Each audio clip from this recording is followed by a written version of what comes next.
Jadi kita langsung ya bincang-bincang dengan beliau bagaimana kesannya ya, kesannya selama pengabdian 5 bulan, kurang lebih 5 bulan ya. Ustaz, bagaimana kabar? Alhamdulillahirabbil alamin, sehat. Alhamdulillah, Masya Allah. Ustaz, kita mau bertanya ya, kita mau bertanya bagaimana perasaannya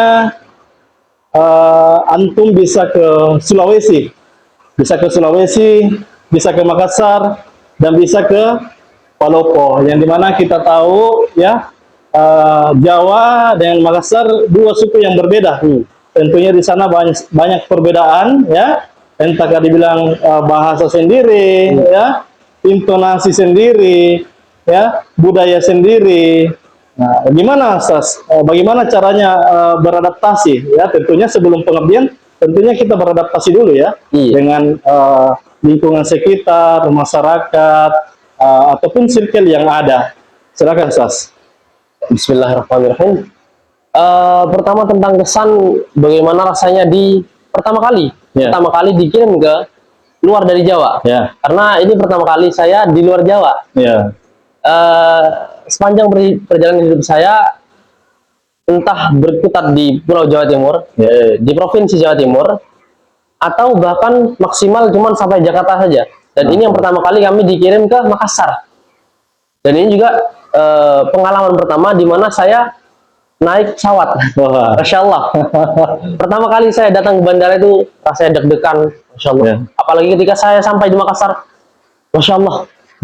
Inilah bumi Allah. Yang saya rasakan tuh, ternyata bumi itu tidak sekedar sampai di Jawa saja. Banyak tempat-tempat yang belum saya datangi. Dan itu belum tentu disentuh oleh Islam.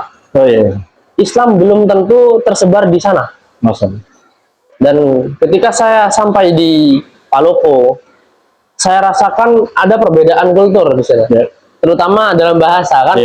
Kalau misalkan orang Jawa itu ya menggunakan bahasa Jawa dan juga mendok biasa kan.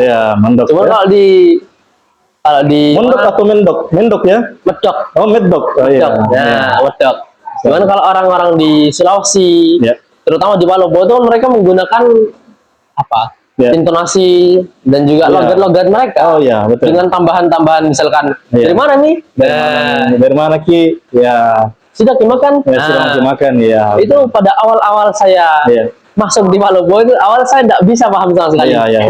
Apalagi ketika saya dibawa oleh Ustaz Suparman ke kampungnya salah satu santri di Desa Toke. Desa Toke ya. Tidak sama sekali paham saya, karena mereka menggunakan bahasa daerah. Tidak bisa saya pahami.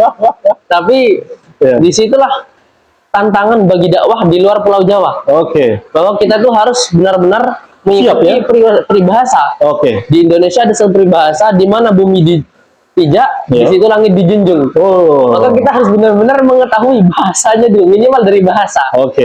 Dan juga kita harus beradaptasi bagaimana kita tuh membuat kesan yang baik di masyarakat dulu, sehingga kita minimal bisa diterima ketika mengucapkan sesuatu.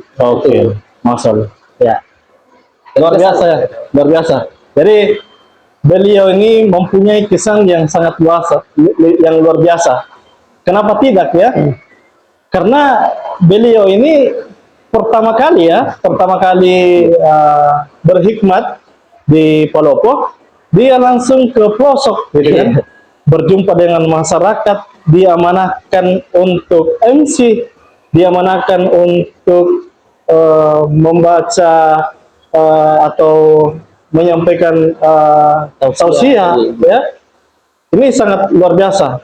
Anak-anak muda yang seperti begini, ya, yang dengan dia mampu dan cepat untuk beradaptasi, gitu ya. Tentunya dengan mental yang memang sudah dilatih ya sejak dini. Maka daripada itu ini salah satu sesuatu yang luar biasa menurut kita, karena suatu sarana itu menciptakan atau membibit orang-orang yang bisa bersentuhan dengan masyarakat gitu. yang dia memang di sana mentalnya sudah terbangun, mempunyai skill segala macam, dan dia memang harus seperti itu, ya, harus pengabdian, ya, harus betul-betul berinteraksi langsung dengan masyarakat, atau istilahnya mereka melakukan pemberdayaan ilmu, pemberdayaan pendidikan, ya, ataukah entrepreneurship segala macam. Nah, seperti itu. Jadi apalagi kesan-pesannya, ataukah apa harapannya gitu kan, karena ruang kita ini tentunya masih perlu ada perbaikan, pembenahan, ya, karena tentunya ke depan ini kita punya gagasan atau visi atau misi yang besar, bagaimana ruang ini menjadi pusat, ya, pengkaderan dai dan ulama di Sulawesi, yang dimana nanti mahasantri yang sudah belajar di sana bisa berkembang dan bisa pengabdian, ya, bisa pengabdian atau disebar ke desa-desa untuk menghantarkan cahaya Al-Quran itu sendiri. Seperti itu. Apalagi Ustaz yang berkesan dan apa harapannya? Yang paling berkesan bagi saya sejak saya masuk di sini, datang di Makassar sampai tinggal di Palopo itu makanannya. Oh, makanannya. Oke, Selera makanan berbeda. Oh, iya. Orang Jawa tuh tidak pernah nemu namanya sagu. Cuman kalau di sini kita nemukan namanya dange. Nah, itu pertama kali saya makan, apa ini? Nah, itu benar-benar berkesan. Dan kemudian untuk harapannya, saya harap ruang dakwah kafah, terutama yang di Palopo, itu benar-benar berkembang dengan bertambahnya mahasantri, dengan datangnya seorang pembina yang baru, maka dakwah di Palopo dan juga terutama di Pulau Sulawesi ini berkembang dengan pesat.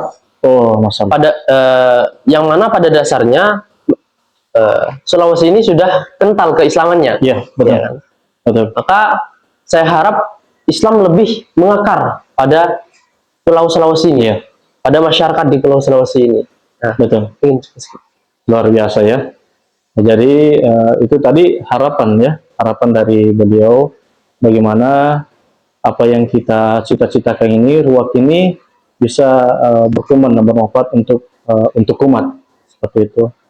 Jadi itu sharing-sharing kita atau bincang-bincang kita bersama Ustaz Fakih, ya, doakan beliau semoga lepas daripada pengabdian ini atau program ini, ya, beliau bisa apalagi namanya bisa mengaplikasikan, ya, atau bisa lagi berkhidmat lebih besar lagi untuk umat dimanapun dia berada. Karena insya Allah sebentar ini saya juga, ya, akan berangkat ke Surabaya mendampingi beliau. Setelah itu beliau balik ke rumahnya dan saya akan kembali ke Jogja, ya, seperti itu. Terima kasih Ustaz atas waktunya, atas dedikasinya, ya, atas kesempatannya bisa berhikmat, ya, di Sulawesi, wabil khusus di kota Palopo. Yang dimana kota ini memang tadi sudah disampaikan bahwa ini kental keislaman orang di sana, ya, apalagi dengan makanannya yang unik, ada sagu, makanan pokok, ada juga poco, ya, makanan benta itu, dan memang itu salah satu ciri khas, ya, makanan khas yang ada di sana, dan tentunya ini menambah keinginan kita, ya, ketika kita berbicara Palopo, tentunya pasti mengingat makanan itu.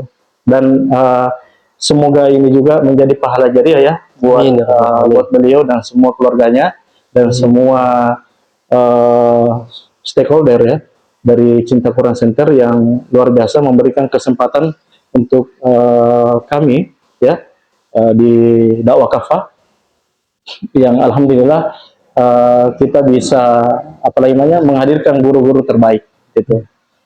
Cukup itu, ya, dari bincang-bincang kali ini. Mohon maaf jika ada kekurangan. Cukup sampai di sini. Assalamualaikum warahmatullahi wabarakatuh. Waalaikumsalam warahmatullahi wabarakatuh.